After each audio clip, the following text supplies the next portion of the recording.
So let's talk about chapter 6, agreement of purchase and sale. So in this chapter, we're going to explain the importance of solidity clauses in the agreement of purchase and sale, Form 100. Will explain requirements regarding proper completion of agreement of purchase and sale, and outline various requirements regarding irrevocability, witnesses, signing seal, and delivery of signed copies of the agreement. In addition, we'll compare terms provided in the residential agreement with those found in the condominium sale, and in the case of commercial, the condominium sale form is Form 101, and the commercial form is Form 500. So let's get started.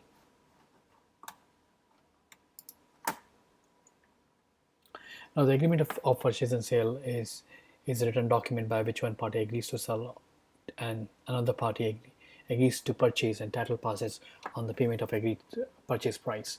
The statute of fraud requires that the agreement of purchase and sale be put in writing. In Ontario, the form most commonly used for the for sale of real property is the agreement of purchase and sale.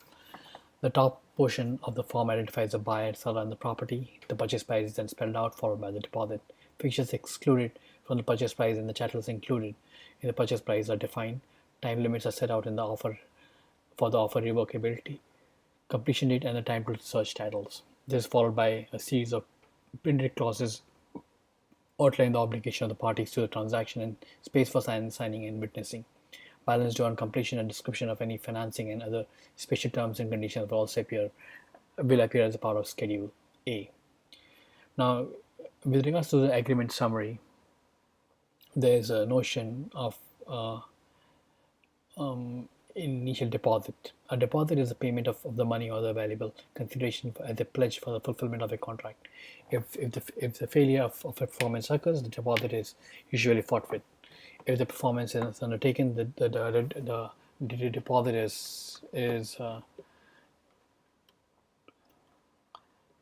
is applied against the part payments towards the purchase price.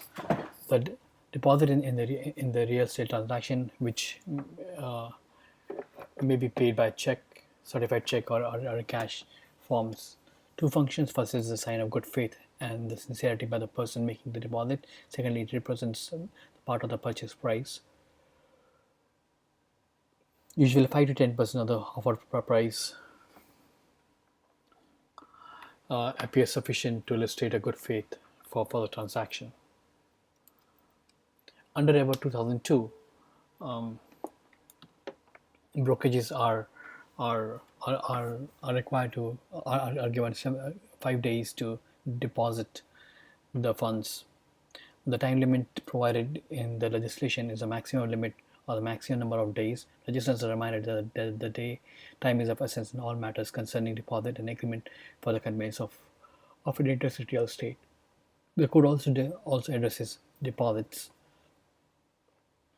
as well as other documents if the registrant is representing a client through a representation agreement or providing services to a customer by the way of service agreement in connection to the trade in the real estate.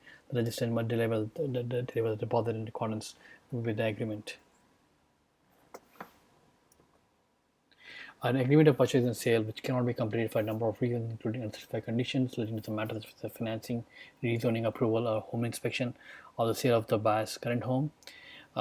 This failure to satisfy the condition may raise an issue about the return of the deposit held in the brokerage real estate trust account. A word of caution: in an agreement, for example, this offers conditional upon buyers obtaining satisfactory financing within 5 days, for 5 banking days, failing which the deposit shall be returned to the buyer in full without deduction. May appear to be clear in terms of the return of the deposit if the condition is then waived. However, in some cases, the court, in reviewing the condition clause, have imposed obligation on the party who is to satisfy the condition.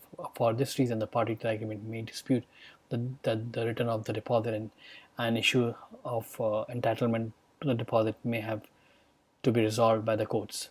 Section 2027(1) of the real estate of the REBA requires brokerage to maintain a properly designated trust account at a recognized financial institution, or trust fund must be deposited in the account of the brokerage name in the agreement to hold the deposit. A brokerage may also reimburse funds held in the real estate trust account in accordance with the terms of the trust. This is important to the purpose of the Act. Customer protection and regulation in trading real estate. Breach of trust is an offense, a criminal offense under the Criminal Code of Canada, and may create civil cause of action against the trustee. Brokerage and trustee of the customer money have important responsibilities, including a legal duty to observe a high standard of care and to act impartially when dealing with potential beneficiaries of the trust. The proper course of action is the case of a in the case of a failed agreement is to disburse the trust money in accordance with the release and direction signed by the parties to the agreement and pursuant to the court order. The parties to the agreement are the sellers and the buyers. If the parties to the agreement are or become involved in a court action, it may be possible to arrange to have the deposit money held in the trust paid into court. The advice of the law may be advisable in any of those situations.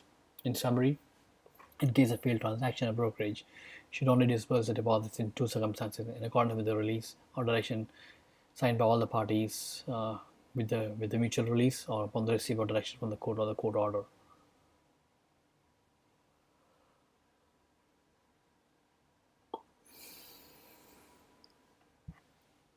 Section 21 of the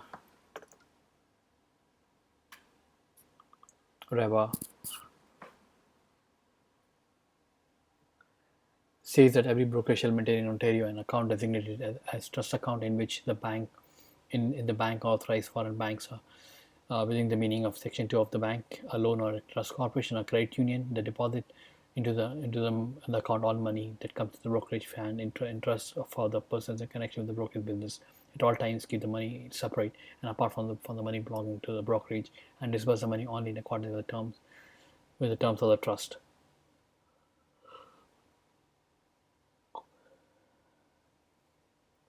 The amount of the money comes into the brokerage hands in trust for the person in connection with the brokerage business. The brokerage shall deposit the money in a trust maintained within the 5 business days. The business days means a day that is not a Saturday or holiday within the meaning of Section 1 of the Reputation Act. Irrevocability. Irrevocable means that the incapability of being recalled or revoked, unchangeable or unaltered. Agreement for the purpose of the purchase and sale of real estate typically provide an irrevocable date by either the buyer or seller until a specified time on a specified date, after which time, if the offer is not accepted, it becomes null and void and the deposit is returned to the buyer in full without deduction. Irrevocable dates also apply in case of counter offers. A person making an offer to purchase real estate may withdraw that offer at any time prior to the communication of acceptance of the offer back to the offerer. Therefore, once communication has taken place, the offer becomes legally binding, contract, and is irrevocable. So, to rephrase, uh, irrevocable means refers to the incapability of being recalled or revoked, unchangeable or unalterable. Agreement for purchase for the purchase and sale of real estate typically provides for an irrevocable date by either the buyer or seller until a specified time on a specified date, after which time, if the offer is not accepted, it becomes null and void and the deposit is returned to the buyer in full without deduction. Irrevocable dates also apply in case of counteroffers. A person making an offer to purchase real estate may withdraw that offer at any time prior to the communication of the acceptance of the offer back to the offerer, unless otherwise provided for in the agreement. Therefore, once the agreement has taken place, the offer becomes legally binding contract, and is thus irrevocable.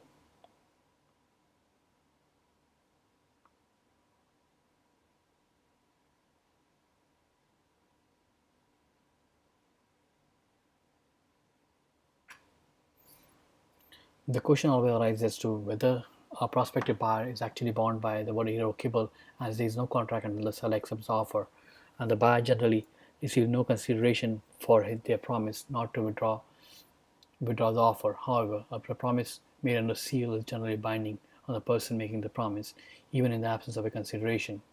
This is one of the main reasons of having the seal on the agreement. However, no anonymous agreement No anonymous agreement exists among the members of the legal profession as to the effectiveness of a seal in binding the buyers to a revocable date. Sales representatives must do everything possible to make sure that the offer they present are free of legal loopholes. Prudent sales representatives should always have the offer signed under seal, and if dispute arises, advise seller to refer to the matter to the solicitor.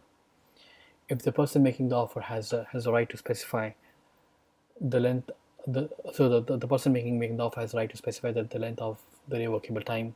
Irrevocable period is undoubtedly one of the most prudent pressuring technique devices available in making an offer or a counteroffer. Some buyers or sellers will attempt to keep irrevocable time extremely short to swing the negotiation in their favor. A prudent salesperson should negotiate a reasonable time period so that the parties can make an informed decision and complete the agreement within the required time period. More or less, the term more or less is often found in the property description and is intended to cover slight and unimportant and unsubstantial inaccuracies of which both the parties are willing to assume the risk.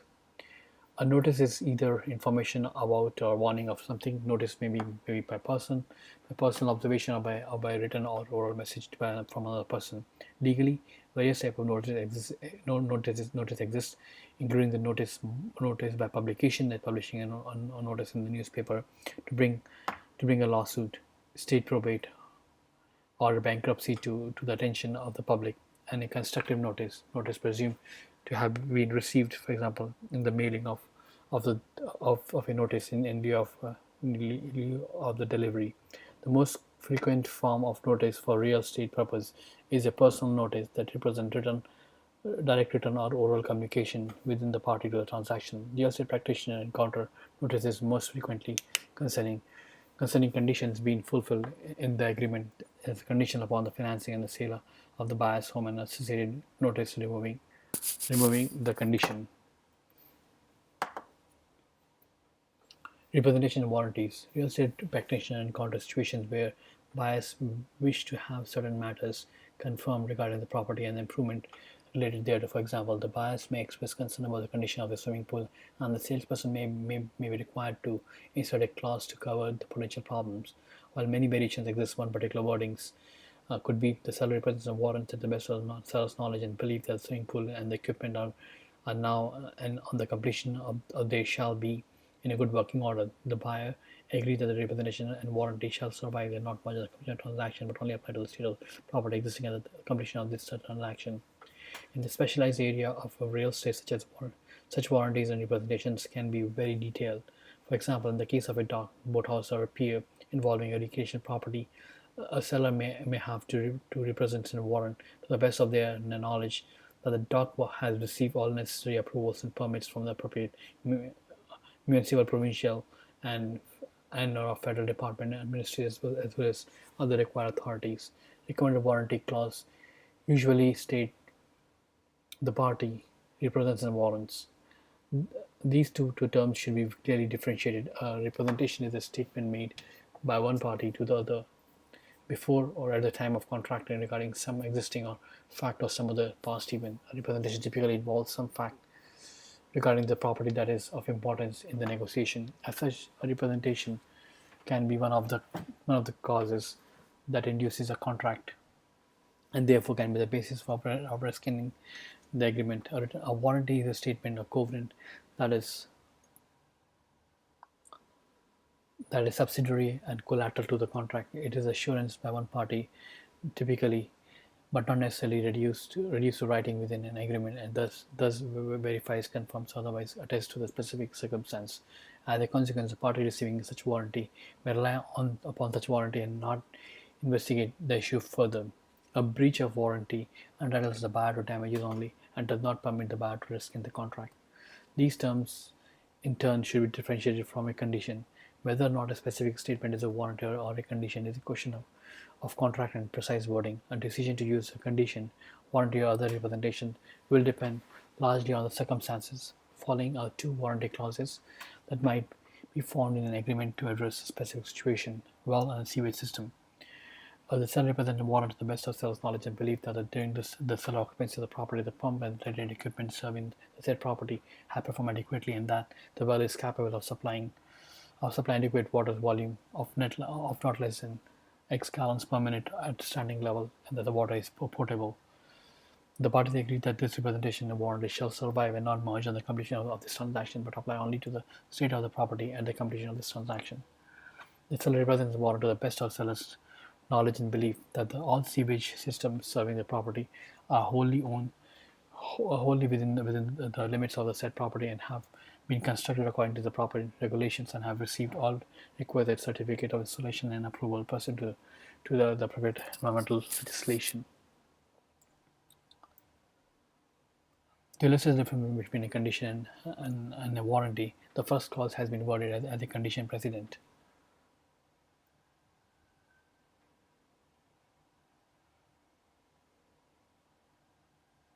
And includes a time limit for the performance of the condition and also a waiver provision. This offer is conditional upon the buyer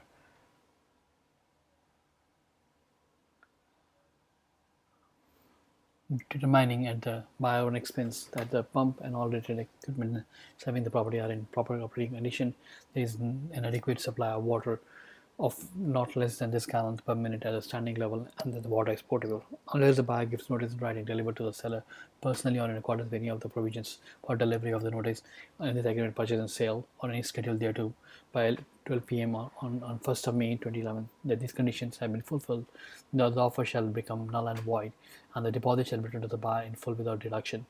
These conditions are included in for the sole benefit of the buyer and may be waived at the buyer option by notice in writing to the seller as aforementioned within the time period stated herein.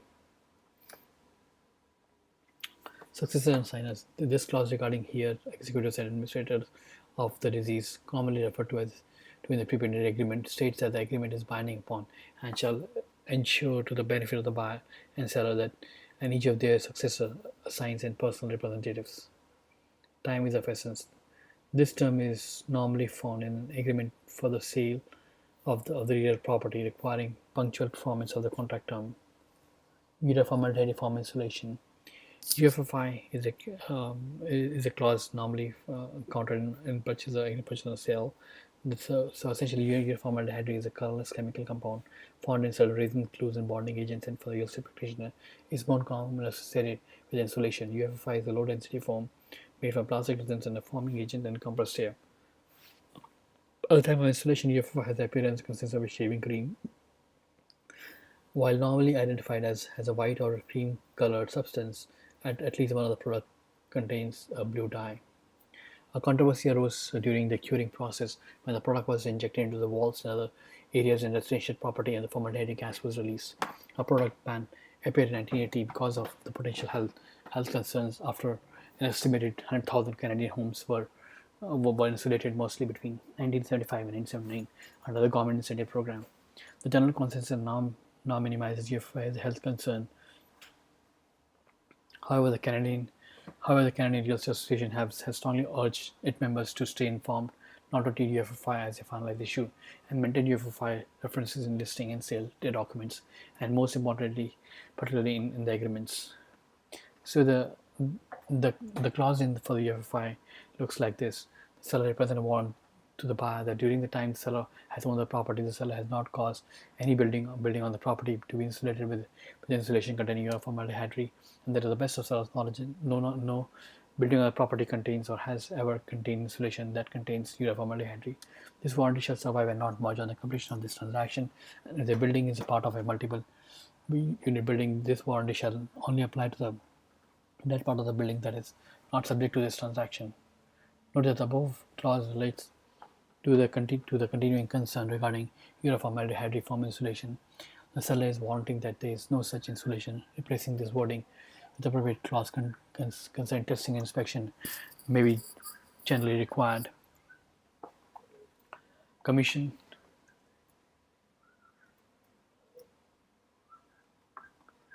Commission entitlement is an important aspect here. So a registrant is not entitled to a commission or the remuneration unless a written agreement is signed by the parties paying the paying the commission, or the registration has shown the potential property to the buyer, or introduce the buyer and sellers to one another in relation to the buying or selling of the interest in the real estate. So essentially, unless you have a written agreement or you have shown the property to the buyer or introduce the buyer and seller to one another in relation to buying and selling of interest in real estate, unless those conditions are met, the commission is not entitled.